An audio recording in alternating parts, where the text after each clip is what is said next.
Last night, though, Ravens and Packers. Ravens blew them out 41-24, a historic day for Derrick Henry. It may still be too little too late. Matt, your takeaways from that game?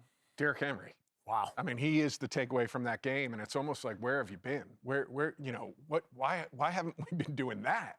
Yeah. Just turn around, hand the football off. I thought he played outstanding. We're going to see some of it right here, but just the power. It was the attempts, right? The number of attempts, and they did that by getting up early and being able to run the football. But, you know, I look at Baltimore, and I think it probably is a little bit too little, too late. Pittsburgh has the opportunity to go win today and you know, take advantage of the North. But you look at this, most games with 200-plus rushing yards. Derrick Henry, that's it. That's number one. And he's a high-volume guy. He wears you down. The more touches he gets, the more he wears on you. I thought that was impressive last night. But I just think, like, we should have been featuring this maybe the last month of this season. Yeah. You know, turn around and hand that football off.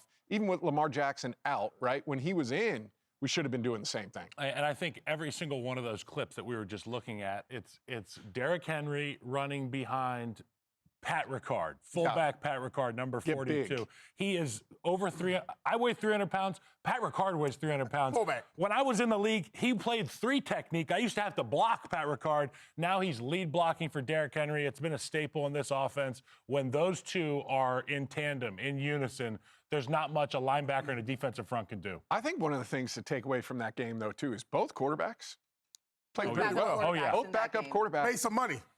They played well, and they showcased the value of a guy like that in the building, or maybe for a team that's looking for a bridge piece or somebody to come in and play consistent football. I thought Malik played well. I thought Snoop played well. I thought they both did exactly what they asked them to do going out there. Malik was efficient. I think it was 18 of 21.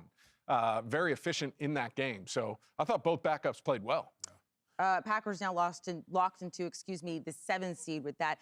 Kyle, your Bears winning the division for the first time since you were on the team back in 2018. So congrats to you as well. Yeah, I mean, it's a completely different program than when I was in there. I mean, Ryan Poles, Ben Johnson, they've turned this whole thing around, but it's a new era in the NFC North. A lot of fun to watch. And obviously last night, I was the biggest Derrick Henry fan on the face of the earth. And you see him with his cheese grater. Did you have a cheese grater? Those were invented after I retired. What year did that start? I think like last week. Yeah. Last week at a charity drive for Caleb Williams. 100%. That was the first time I saw it. I'll tell you what's kind of disappointing, though, about that game. We talked a lot about the Ravens, but the Packers.